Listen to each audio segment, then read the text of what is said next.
ऐसा लगता है कि आप लोग पढ़ते नहीं, लेकिन थोड़ा पढ़ना चाहिए आप लोगों को।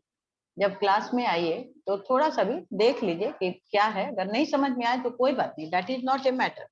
वो कोई बड़ी बात नहीं है कि आपको समझ में आ रहा है या नहीं आ रहा है। आपको थोड़ा पढ़ना चाहिए, तो इससे आपको एक चीज तो आपका क्लियर होगा कि जब हम बताएंगे उस समय आप हमसे कुछ क्वेश्चन पूछ सकते हैं। You can ask some question from me. Therefore ये जो है, जब टाइटल दिया रहता है तो हर बच्चे के लिए थोड़ा सा पढ़िएगा तो आपके लिए अच्छा होगा। और ऐसे भी थोड़ा कि बुक से जो आप लोग नहीं पढ़ना चाहते हैं, ज्यादातर बच्चे पढ़ना नहीं चाहते हैं, थोड़ा डेवलप करिए इस हैबिट को कि हाँ थोड़ा बुक को हम पढ़ेंगे। क्योंकि एक चीज दोनों बात होगा कि आपका रूटीन कुछ सेट रहेगा, आप अब दोस्तों से नहीं मिल रहे हैं, बाहर नहीं निकल रहे हैं, तो ऐसे में एक मोनोटोनस भी हो जाता है। तो मेक्स बुक्स योर फ्रेंड्स, किताबों को अपना दोस्त थोड़ा बनाइए। आप ये नहीं सोचिएगा कि मैम बस ऐसे ही बोल रही हैं, मन लगता है। हम लोगों को भी मतलब बुक जब पढ़ते हैं तो मन लगता है, ऐसा लगता है कि हाँ एक तो नॉलेज भी बढ़ता है। दूसरा, जब आप लोगों को टीचिंग करते हैं तो टीचिंग करने के पहले पढ़ते भी हैं, पहले से पढ़ा हुआ रहता है, लेकिन फिर भी इसको पढ़ते हैं। क्यों पढ़ते हैं? Why we do it? इसलिए करते हैं क्योंकि बिकॉज जब नॉलेज, कभी कभी ऐसा थोड़ी होता है, हम लोग कभी भूल भी जाते हैं, तो जब पढ़ लेते हैं तो फिर सब कुछ याद आ जाता है। तो आप लोग तो अभी पढ़े ही नहीं है, तो जब पढ़ेंगे तभी तो आप क्वेश्चन पूछिएगा, या जो हम पढ़ाएंगे उसको आप समझ पाइएगा। तो so please children, try to read the lesson. अगर आपको टॉपिक पता चल गया है तो 9 बजे से क्लास होता है आपका, तो 10 बजे से होता है। फर्स्ट क्लास आप लोग भी 9 बजे करते होंगे, तो सुबह में थोड़ा उठ के और बुक को थोड़ा जरूर देखिए कि टॉपिक क्या है, थोड़ा हमको देखना चाहिए। Okay, no problem. आगे से एक हैबिट जरूर बनाइए, मेरा रिक्वेस्ट है आप लोगों से, क्योंकि करेंगे तो आप लोग को जो मन करेगा वही होता है। लेकिन ट्राई टू बी डिसिप्लिन और follow the make your own rules. अपना रूल बनाइए कि आपको क्या करना है, डो नॉट कॉपी अदर्स। वो नहीं पढ़ता है तो हम भी नहीं पढ़ेंगे। Establishment of company rule in India. तो इसके पहले, बिफोर स्टार्टिंग द चैप्टर, आप लोगों को कुछ चीज हम बता देना चाहते हैं। वो ये है कि इंडिया जो है, आप लोग को पहले से थोड़ा सा तो पता ही हो कि हम लोग गुलाम हो गए थे और कंट्री जो है गुलाम हो गया था। तो अब उसमें कौन आया था? तो जब मिडिवल पीरियड, जो क्लास 7 वाला अगर आप थोड़ा याद करेंगे, तो उस समय जो है क्या हुआ था कि यूरोपियन कंट्रीज थोड़ा डेवलप कर गए थे ज्यादा। और वो क्या कर रहे थे कि दे वर सर्चिंग न्यू, कहिएगा कि उसका नाम कॉलोनी दे रहा था। मतलब कॉलोनी का मतलब होता है रेसिडेंट, जहाँ के लोग जा करके रहें और अपना काम करें। और मतलब न्यू एरियाज फॉर ट्रेड। आप क्यों खोज रहे थे? क्योंकि उस समय यूरोप में इंडस्ट्रियल रिवॉल्यूशन हो चुका था। इंडस्ट्रियल रिवॉल्यूशन का मतलब था कि अगर आप डेवलपमेंट ऑफ एक, ये समझिए कि कैसे जो है ह्यूमन सिविलाइजेशन कैसे डेवलप किया। तो ह्यूमन सिविलाइजेशन जो डेवलप किया, तो उस समय आप लोग पढ़ते एग्रीकल्चरल था, एग्रीकल्चर था, याद आ रहा है आप लोगों को? एग्रीकल्चर जो है, तो क्या कहिएगा, agriculture was the main occupation. उसके बाद नया नया ऑक्यूपेशन हुआ। फिर मेटल्स आया, जो 6 में आप लोगों को बताया गया है। मेटल्स के बाद जो है, अब आदमी जब इन्वेंशन ऑफ मेटल, स्पेशली जब आयरन का ये हो गया, तो टूल्स शार्पन हो गया और आदमी का लाइफ थोड़ा दूसरे इसमें हो गया। आदमी को थोड़ा समय भी मिलने लगा कि वो और बाकी काम भी करने लगा। तो अब जब इंडिया में उसी समय क्या हुआ कि हम लोग यहाँ कास्ट और जो सोशली हम लोग थोड़े से ये हो आपस में लड़ने लगे। तो इससे क्या हुआ कि हमारा डेवलपमेंट जितना होना चाहिए था उतना नहीं हुआ। लेकिन यूरोपियंस जो है वो डेवलप कर गए। तो उन लोगों ने क्या किया कि मेटल्स के और इससे जो है नई नई फैक्ट्री और काम को और इजी करने के लिए, जो आप लोग क्लास 7 में पढ़े होंगे, न्यू इन्वेंशन स्पिनिंग जेनी, और ये स्पिनिंग व्हील बना। तो स्पिनिंग व्हील क्या था? वो कपड़ा, क्योंकि आदमी जो सबसे पहले क्या किया कि एग्रीकल्चर, एग्रीकल्चर के बाद डोमेस्टिकेशन ऑफ एनिमल्स, आप याद करिए। उसके बाद ऑक्यूपेशन का और ये हुआ, तब उसमें जो है कपड़ा भी बीन के पहनने लगा। पहले जो है, क्योंकि आदमी का 3 बेसिक नीड होता है, याद रखिएगा, दैट इज खाना, food, shelter and cloth. Food, shelter and cloth, ये हम लोग का 3 बेसिक नीड होता है। फूड के खाना चाहिए, शेल्टर हमको रहने के लिए चाहिए, और cloth to cover our body. तो इतना के बिना आदमी नहीं रह सकता है। Food, shelter and clothes are the basic need. तो अब उसको आदमी पूरा करने के लिए नया नया इन्वेंशन शुरू हुआ, और अब जब फूड हो गया, शेल्टर हो गया, क्लॉथिंग भी हो गया, तो अब जो है मान लीजिए कि मेरे पास बहुत ज्यादा फूड है, तो उसको हम क्या करेंगे, कहाँ रखेंगे? तो आई वांट टू, अब आप लोग एक बात और पढ़े, बार्टर सिस्टम। पहले बार्टर सिस्टम चला। बार्टर सिस्टम का मतलब क्या था? लोग एक दूसरे से अपने सामान का लेन देन करके अब ज्यादा यूज करने लगे। जैसे आजकल के जमाने में हम लोग दूध खाते पीते हैं, तरह तरह का ग्रेन्स खाते हैं, गैस यूज करते हैं सपोज करिए, और सबका एक्सचेंज कैसे करते हैं? मनी से। मनी अर्न करते हैं और मनी देकर खरीदते हैं या मनी लेकर बेचते हैं। तो दैट इज द, लेकिन उस समय आदमी क्या करता था? जब फर्स्ट जो एक्टिविटी शुरू किया, तो उस समय पैसा को के बदले सामान को ही एक्सचेंज करना शुरू किया। तो ये आप लोग सोच रहे हैं मैम क्यों बता रहे हैं? अब मान लीजिए कि ज्यादा सामान हो, एक्सचेंज किससे करेंगे? अपने दोस्तों के बीच में करेंगे, लेकिन अब इतना सामान है कि वो एक्सचेंज के बाद भी मेरा खत्म नहीं हो रहा है, तो हम क्या करेंगे? सेल करेंगे। तो अब उसी समय यूरोपियंस ने अपने उस मार्केट, अपने सामान को सेल करने के लिए they started to search new countries to establish their colonies. ठीक है, तो अब कॉलोनी के लिए जब मान लीजिए कि कोई यूरोप से चल के एशिया में आया, एशिया से इंडिया में आया, तो क्या इंडियंस उनको आराम से अपने यहाँ रहने दिए? नहीं, हम लोगों ने भी फाइट किया। लेकिन at that time we where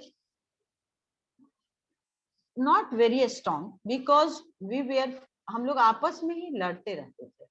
तो जो हमारे आपस में लड़ते रहते थे, तो इसका सबसे बड़ा असर क्या हुआ कि इसका उन लोगों ने हमारे आपसी फूट का फायदा उठा लिया। Is it clear to all? अब नेक्स्ट है, अब इसी को हम लोग देखेंगे। Vasco da Gama, page number 101 now. अब लोग देखिएगा, Vasco establishment of company rule in India.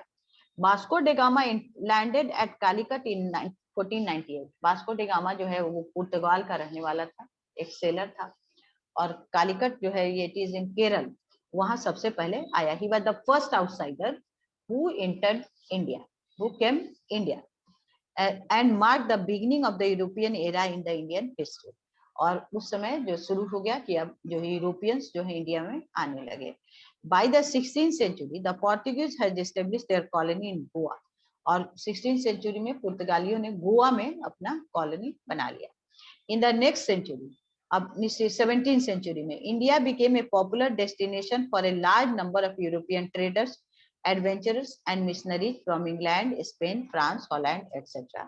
अब उस समय क्या हुआ कि इंडिया अगले मतलब 17th सेंचुरी में, अब इंडिया क्या हुआ कि पॉपुलर डेस्टिनेशन, मतलब बहुत फेमस डेस्टिनेशन, मतलब जगह हो गया।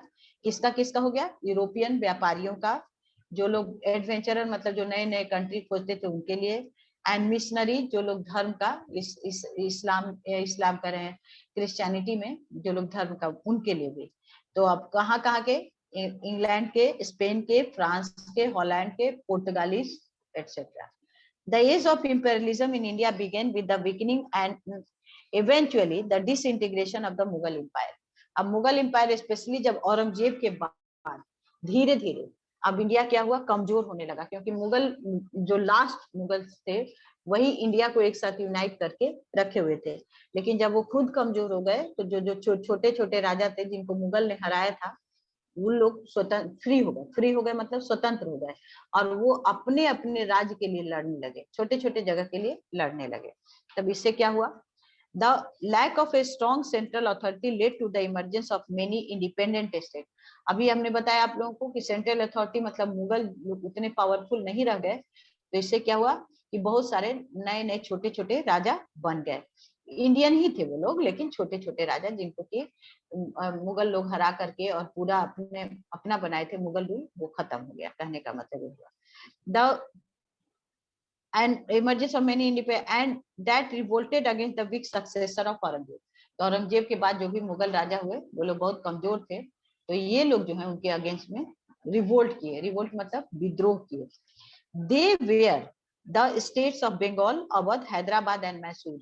ये आप लोग पढ़े होंगे, बंगाल, अवध, हैदराबाद और मैसूर, जो अपने आप को इंडिपेंडेंट कर लिए। क्लास 7 का जो लास्ट चैप्टर था independent emergence of independent state, उसमें जो था, जिसमें बंगाल भी था, अवध भी था, हैदराबाद भी था, मैसूर भी था।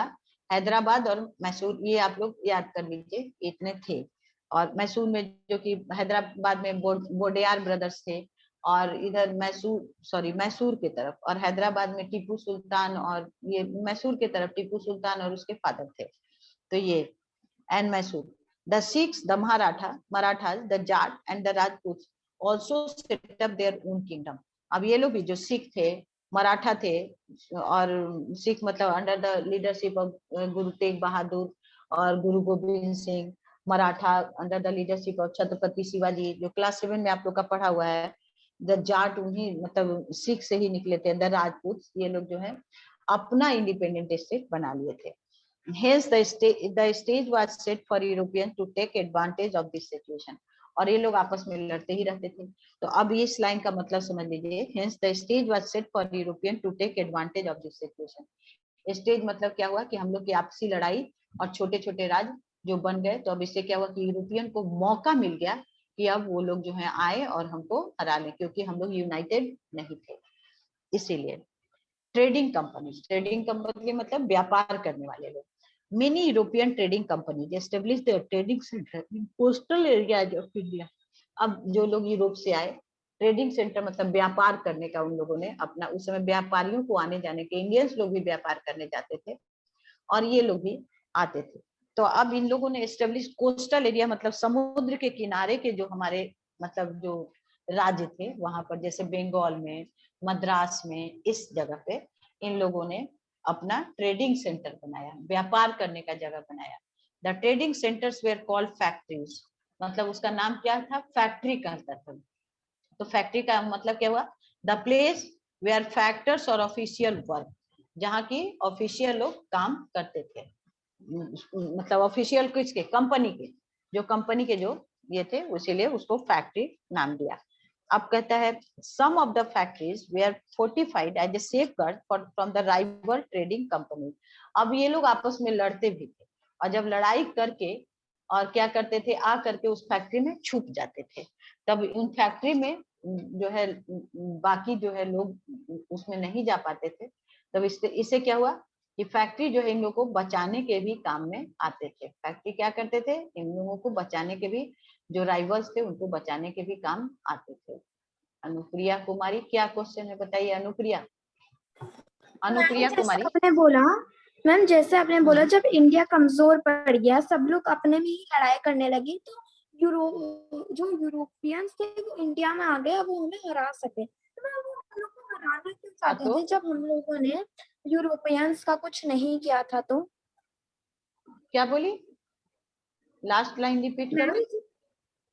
मैम जैसे रिपीट इंडिया जब कमजोर हो गया था, तो जैसे यूरोपियंस आए थे या वो इंडिया को हराना चाहते थे, तो मैम जब हमने उनका कुछ उनके देश का जब हमने कुछ नहीं किया, तो वो इंडिया में आके क्यों हम वो लोग तो को? अभी तो तुम लोग को बताइए, भी स्टार्टिंग के समय ही बताए कि जो वो लोग they want to establish their, they are searching new market for their trade, व्यापार के लिए, इसलिए आए, कुछ किए नहीं थे, but they were searching new market. ये तो मैंने आप लोग को बताया ही, अभी स्टार्ट किए तो उसी समय बताया। इंडस्ट्रियल रिवॉल्यूशन से जो उनका एक्स्ट्रा प्रोडक्शन था, उसके लिए उनको मार्केट चाहिए था, तो यहाँ वो व्यापारी बनकर आए, और धीरे धीरे वो यहाँ पर establish, they have establish their rule by taking advantage of our internal rivalry. यहाँ देखे कि यहाँ पे लोग आपस में लड़ते रहते हैं, तो they have establish their rule here, that was the main cause. Is it clear? Next है द फैक्ट्रीज। तो अब ये लोग आपस में जब लड़ते थे और फैक्ट्री में आकर छुप जाते थे, तो लोकल राजा इनका कुछ भी नहीं बिगाड़ सकते थे। कहने का मतलब वो जो लोकल राजा थे वो इनका कुछ भी बिगाड़ नहीं पाते थे। अब उसके बाद तो अब क्या कहता है, बिगाड़ना मतलब कुछ उनका हार्म नहीं पहुंचा पाते थे, क्योंकि ये लोग फैक्ट्री में छुप जाते थे। They bought spices, cotton textile, indigo and salt raw material for making gun powder at cheap rates from India. अब देखिए यहाँ से वो लोग क्या क्या खरीद लेते थे। बाउट, बाई से बाउट हो गया, मसाला, कॉटन टेक्सटाइल, हैंडलूम, और इंडिगो कपड़ा रंगने के लिए, एंड साल्ट पेट्रोल, जिसको raw material for making gun powder, जिसे बंदूक का पाउडर बना, बारूद जिसे बनता था, वो खरीद लेते थे सस्ते दाम में। And sold them in Europe and America at high price, और अमेरिका और यूरोप में इसको ज्यादा दाम में बेच देते थे। अब देखिए अनुप्रिया, यहीं पे आपका क्वेश्चन का आंसर है, ये लोग क्यों आए। तो यहाँ पर इंडिया का जो रॉ मटेरियल था खरीदते थे और उसको वहां ले जा करके बेच देते थे। अब मान लीजिए कि उस रॉ मटेरियल को हम बेचना नहीं चाह रहे हैं, या देख रहे हैं कि जो भी पैसा हम खरीदे रहे हैं, हम वो पैसा हम दे करके उसको खरीदना हम चाहते हैं कि ये पूरा मेरा हो जाए, इसलिए एस्टेब्लिश कंपनी रूल यहाँ पे हो गया। और कहते हैं the huge profit margin led to a competition among the foreign trading company. अब जो है उसको सस्ते दाम पे यहाँ से खरीदते थे, महंगे दाम में यूरोप में बेचते थे, तो अब उससे क्या होता था, जो प्रॉफिट होता था तो वो जो है इनके लालच को बढ़ा दिया। तो लालच जब बढ़ा दिया तब उसमें अंग्रेजों और जो भी फ्रेंच थे, पुर्तगाली थे, ये सभी चाहे अंग्रेज भी यहाँ से चले जाए, पुर्तगाली भी यहाँ, मतलब हम यहाँ पे रहे, हर कोई ये सोचने लगा, फ्रांसीसी सोचने लगे कि बाकी लोग चले जाएं, हम यहाँ रहें और इंडियंस को भी हरा दें। तो that was the main cause of establishment of the company rule or establishment of the East India Company. Eventually, the other trading companies has to go out to the English and the French companies who remained the main rivals in India. अब धीरे धीरे बाकी जितने भी Portuguese companies थे, मतलब बाहर के जो कंपनी थे जो आए थे, जिसमें कि कौन कौन थे, जैसे England, Spain, France, Holland, Portuguese etcetera, तो इन लोग सबको इंग्लैंड और फ्रांस ने धीरे धीरे हरा दिया, और इंग्लैंड और फ्रांस दो ही कंपनी यहाँ रह गए और आपस में लड़ते रहे यहाँ पर अपने रूल को एस्टेब्लिश करने के लिए। लास्ट में फ्रांस भी हार गया और ईस्ट इंडिया कंपनी मतलब ब्रिटेन यहाँ रह गया। अब कहता है the East India company, the history of the world has not witnessed a more amazing story than that of establishment of the British Empire in India. It was not the result of a deliberate effort, but a series of episodes that finally led to the political dominance of India by the East India Company. अब कहता है कि दुनिया का जो history है इस पे ध्यान दीजिए, क्योंकि यहाँ से आप क्वेश्चन पूछ सकते हैं अगर नहीं समझ में आएगा तो, इसलिए ध्यान दीजिए। Has not witnessed a more amazing story, इससे ज्यादा मतलब स्टोरी, अमेजिंग मतलब आश्चर्य करने वाला story, that the establishment of the British empire in India, in British empire जो इंडिया में एस्टेब्लिश हुआ, उससे ज्यादा आश्चर्यजनक कहानी वर्ल्ड हिस्ट्री में नहीं है। अब कैसे है, it was not the result of A deliberate effort, अब मतलब एकाएक ये नहीं हुआ, समझ गए, एकाएक नहीं हुआ।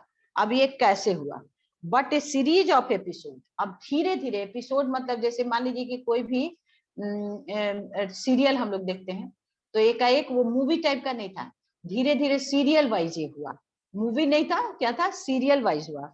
That finally led to the political dominance of India by the East India Company. Serial by serial ऐसी घटनाएं घटती चली गई कि धीरे धीरे ईस्ट इंडिया कंपनी यहाँ पर राज करने लगा, यही इसका मतलब हुआ। मतलब धीरे धीरे अब वही उन्हीं सारी घटनाओं को हम लोग इसमें पढ़ेंगे। अब क्या क्या है, the East India Company set up, अभी 101 का लास्ट पैराग्राफ ही पढ़ रहे हैं। The East India Company set up trading post in Surat and the 3 presidency settlement at Fort William in Bengal, Fort Saint George in Madras and Bombay castle. अब 3 जगह इन लोगों ने ये किया, कहाँ कहाँ पर, पहले सूरत, और जो है चौथा जो कहा था बंगाल में, एक जो है मद्रास में, और दूसरा जो है बॉम्बे में। They establish friendly relation with the local princes to further their profit. अब जब शुरू में ये लोग आए तो यहाँ के जो लोकल राजा थे उनके साथ इन लोगों ने क्या किया, दोस्ती कर लिया, दोस्ती करके और उनसे जो है मतलब कि हम आपके साथ रहेंगे, आपका भी काम करेंगे, आपको दूसरे राजाओं से लड़िएगा तो हेल्प करेंगे, इस तरह से करके इन लोगों ने दोस्ती कर लिया। और उन राजाओं ने, जो कि उनको नहीं समझ में आया कि जब लड़ाई हो, आपस की लड़ाई में जब बाहरी आता है तो बाहरी को फायदा हो जाता है, ये बात वो नहीं समझे, उन्होंने अपने घर की लड़ाई के लिए बाहर के लोगों से हेल्प लिया। इसी का मतलब है सीरीज ऑफ एपिसोड, मतलब एक राजा दूसरे राजा को हराने के लिए अंग्रेजों का हेल्प ले रहा है, अंग्रेज अब क्या कर रहे हैं, दोनों तरफ के लोगों से फायदा लेते थे, जिससे जो हारता था उससे भी, जो जीतता था उससे भी। कहने का मतलब ये था। उसके बाद कहता है they establish friendly relations with the local princes to further their profit. The Indian ruler sign alliances to secure the help of English military to settle their internal rivalry. अब देखिए, हम जो अभी आप लोगों को बताए, जो इंडिया के जो राजा थे वो लोग जो है क्या करते थे, मतलब उन लोग के साथ अंग्रेजों से अपने मतलब दूसरे राजाओं को हराने के लिए अंग्रेजों के साथ दोस्ती करते थे, taking advantage of the situation. अब अंग्रेज जो है इसका क्या फायदा लेते थे। द ब्रिटिश, पेज नंबर 102 में चले गए, the British introduce the policy of divide and rule. अब इससे उन लोगों ने क्या किया, डिवाइड एंड रूल पॉलिसी को इंट्रोड्यूस किया। As a result the Indian princes became mere puppets in the hands of the English. अब इससे क्या हुआ, डिवाइड एंड रूल मतलब एक दूसरे का शिकायत करने लगे, इन लोगों को आपस में लड़ाने लगे और अपना फायदा उठाने लगे। अब इसका रिजल्ट क्या हुआ, जो राजा थे भारतीय राजा अंग्रेजों के हाथ के कठपुतली बन गए। मेयर पपेट का मतलब क्या होता है, कठपुतली बन जाना। जो कठपुतली क्या होता है, जो हम बोलेंगे उसी तरह आपको करना है। दैट इज, आप लोगों ने कभी पपेट डांस देखा है, हाथ में लपेट लिया जाता है और पपेट को धागा से जैसे हम लोग चाहते हैं वैसे जो पपेट जो प्ले करता है वो नचाता है। That is the puppet dance. उसी को ये इन लोगों ये तो इंडियन, उसी तरह के इंडियन जो राजा थे वो पपेट बन गए उनके हाथ के। Do you know the East India company enjoys A privilege position. Privilege मतलब स्पेशल जिसको किया जाता है with the English government and was granted special right like trade. अब अंग्रेज जो थे मतलब इंग्लिश ब्रिटेन में जो राजा थे वो भी जो है ईस्ट इंडिया कंपनी को अलग से, क्योंकि वो जो है सबसे ज्यादा यहाँ पर कॉलोनी बना लिया, रहने लगा, तो उसको अलग से उन लोगों ने पावर दिया। एंड उनको क्या क्या पावर दिया, trade monopolies and tax exemption. मतलब व्यापार तुम एकदम अपना करो, तुम्हारे इसमें कंपटीशन में और कोई ये नहीं आएगा, क्या कहोगे, कंपनी नहीं आएगी कहने का। टैक्स, और टैक्स का छूट दिया, एग्जम्पशन का मतलब छूट दिया। Causing resentment among its competitors. और तो इससे क्या हुआ, जो इसके जो कॉम्पिटिटर थे वो धीरे धीरे रिसेंटमेंट मतलब उनको दूर किया, असंतोष हो गया और आपस में लड़ते भी रहे, लेकिन ईस्ट इंडिया कंपनी जो है सबसे ज्यादा सक्सेसफुल हुआ। हाउ कुड, अब देखिए क्वेश्चन पूछता है, देखिए how could a trading company became an imperial power. कहता है कैसे, एक क्वेश्चन तो हम लोग के सब में आ सक रहा है, जो कि अभी अनुप्रिया की जब हमको कोई दुश्मनी ही नहीं था तो लेकिन फिर भी वो कैसे एक राजा बन गया। The real answer is that the East India Company became an imperial power to protect its trading interests from other European traders. अब ये ईस्ट इंडिया कंपनी जो है कैसे, जो बाहर से जो यूरोपियन कंपनी आए थे वो और जो इनसे लड़ना चाहते थे उन लोगों को हराने के लिए, हटाने के लिए इन लोगों ने यहाँ पर अपना राज स्थापित किया। They have established their rule. और जो इंग्लिश जो इंडियन प्रिंसेस थे वो तो आपस में लड़ ही रहे थे, तो they have taken advantage from this situation and they established their rule in India. Traders, it began as a trading company. अब ईस्ट इंडिया कंपनी के बारे में यह कह रहा है, ये जो है एक व्यापारिक कंपनी के रूप में शुरू हुआ, टूक ओवर पॉलिटिकल कंट्रोल। और राजा जो हमारे यहाँ के जो राजा थे आपस में जो लड़ते रहते थे और उनसे फायदा उठा करके इन लोगों ने यहाँ क्या किया, political control and became the ruler of entire India. और पूरे इंडिया के राजा बन गए। The aim of the company was to gain monopoly on of the entire trade in the east. East के तरफ मतलब जो हम लोग के तरफ जो एशिया के तरफ एशियन कंट्री जो थे, तो इससे यहाँ के जितने भी व्यापार थे उसको पूरा अपने हाथ में ले लेना था। The company came into conflict with other foreign trader, मतलब दूसरे इससे भी लड़ा। कॉन्फ्लिक्ट मतलब जो बाहर के जो व्यापारी आए थे, फ्रेंच आए थे, पोर्टुगीज आए थे, उनसे लड़ा भी, डच आए थे, इन लोगों से लड़ा भी। एंड टूक over the governance of administrative department and hence build up its own military and administrative department. और अपना मिलिट्री और राज का डिपार्टमेंट बना लिया, एडमिनिस्ट्रेटिव मतलब राजकाज का डिपार्टमेंट बना लिया। It became such a strong force that it took over the governance of Bengal Madras. अब इतना मजबूत हो गया कि धीरे धीरे बंगाल और मद्रास को अपने कब्जा में ले लिया।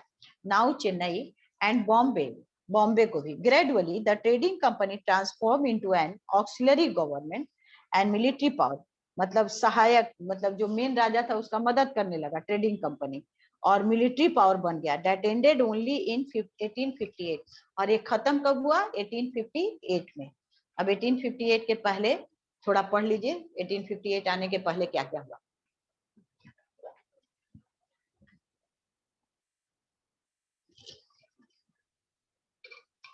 The Carnatic war. The Carnatic Wars were a series of battle fought between English and the French. French के और इंग्लिश के बीच में जो लड़ाई हुआ उसको कार्नाटिक वॉर कह रहा है, समझ लीजिए। तो अब दो ही कंपनी, इस शुरुआत में ही अभी हम लोग पढ़ लिए कि दो ही कंपनी बच गए थे, सबको धीरे धीरे लोग हटा दिया, लेकिन फ्रेंच और ये बच गए थे। तो अब ये लोग फ्रेंच और अंग्रेज आपस में लड़े। The Carnatic War were a series of battles fought between the English and the French for the control of the trading ports of India. India का क्यों हुआ? तो इंडिया का जो ट्रेडिंग पोर्ट था उसको कब्जा करने के लिए। ड्यूरिंग द ईयर 1746 टू 1763 के बीच में। These wars were driven by opportunism on all sides. Opportunity मतलब मौका, मतलब क्या कहिएगा, फायदा उठाने, अवसरवादिता दोनों तरफ से।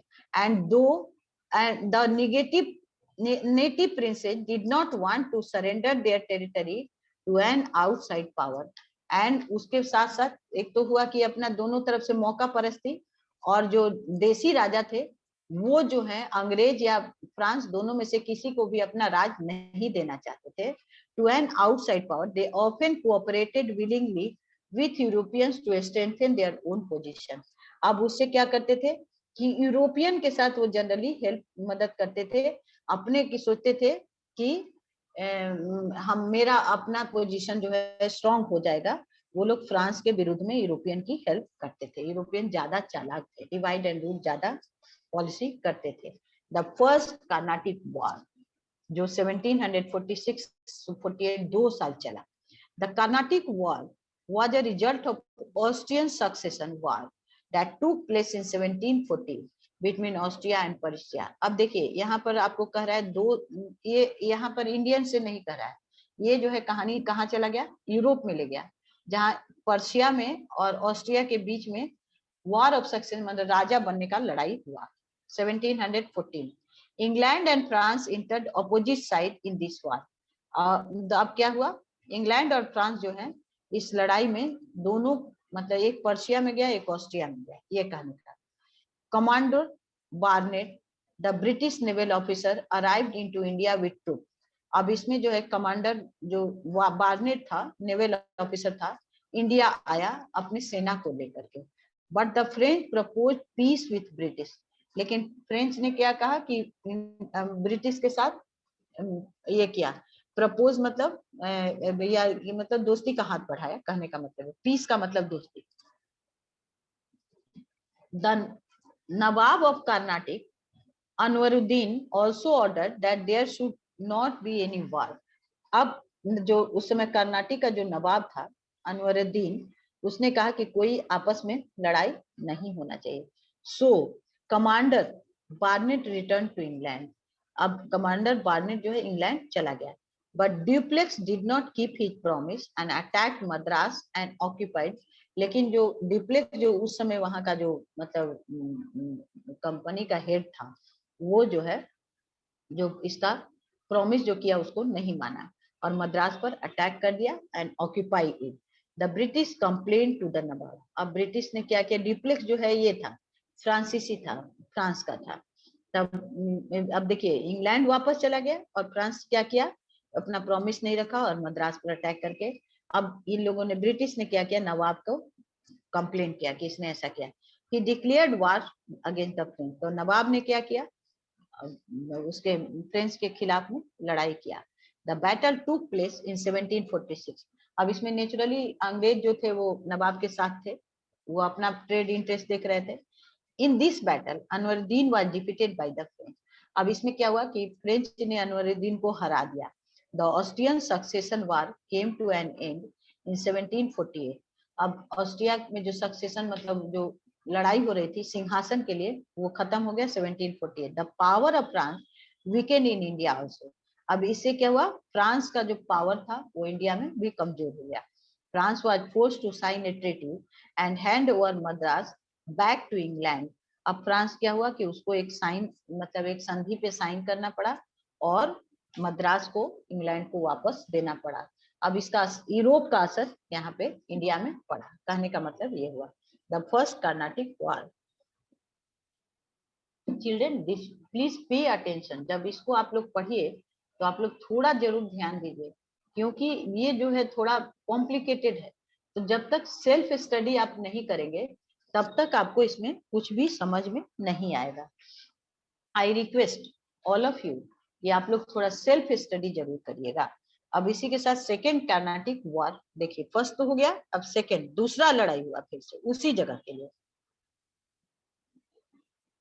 There was war of succession between Chanda Sahib, son-in-law of Dost Ali Khan, ठीक है, and the Anwaruddin। अब जो है दो for the Carnatic Nawabship, अब दो लोग के बीच में झगड़ा हुआ। After the death of Nizam in Mulk, the Deccan Subedar, अब निजाम उल मुल्क, ये आप लोग 7 में पढ़े हैं, ये 7 में आया है नाम, याद रखिएगा, जहां पर उसका नाम आया था हैदराबाद का, उसी समय। In the 1748, a war broke out between Muzaffar Jung, grandson of Nizam ul Mulk, and Nasir Jung, son of Nizam ul Mulk। अब grandson मतलब पोता और नसीर जंग जो निजाम उल मुल्क का जो बेटा था उसके बीच में। The French signed a secret treaty with Muzaffar जंग। अब इसमें देखिए फ्रांस वालों ने क्या किया कि मुजफ्फर जंग का साथ दिया and Chanda Sahib to help them with well trained French forces. अब हम आप लोग का मदद करेंगे, कैसे करेंगे, जो फ्रांस की जो सेना है उसके साथ मिल करके। दे डिफीटेड नासिर जंग एंड अनवरुद्दीन, और उन लोगों ने नाजिर जंग और अनवरुद्दीन को हरा दिया। The Nawab of Carnatic and gain monopoly of trade over south India. अब जो है क्या हुआ, इससे उन लोगों को साउथ इंडिया में व्यापार करने का पूरा मौका मिल गया। Anwaruddin died in the battle, Anwaruddin क्या हुआ, लड़ाई में मारा गया। अनवरुद्दीन जो है लड़ाई में मारा गया। And his son Mohammad Ali run away, उसका बेटा मोहम्मद अली भाग गया। On the other hand the English plotted with Nasir Jung and defeated the French army. अब इंग्लिश ने क्या किया, उन्होंने नाजिर जंग के साथ जो है प्लॉट किया और उसको जो है क्या किया, फ्रेंच को हरा दिया। अब जो फ्रेंच आए और फ्रेंच को हरा दिया।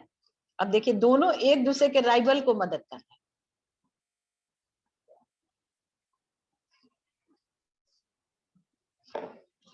और इससे फायदा किसको हो रहा है, कभी फ्रेंच को हो रहा है, कभी इंग्लिश को हो रहा है। और इंडियन क्या हो रहे हैं, स्लोली कमजोर होकर लूजर बन रहे हैं। The third Carnatic war, the third Carnatic war began in 1756 between the French and the England. अब ये लोग आपस में बिल्कुल ही लड़े। When the French besieged Madras, Robert Clive sent colonial force to occupy northern सिराकस को कंट्रोल करने के लिए रॉबर्ट क्लाइव जो था भेजा गया।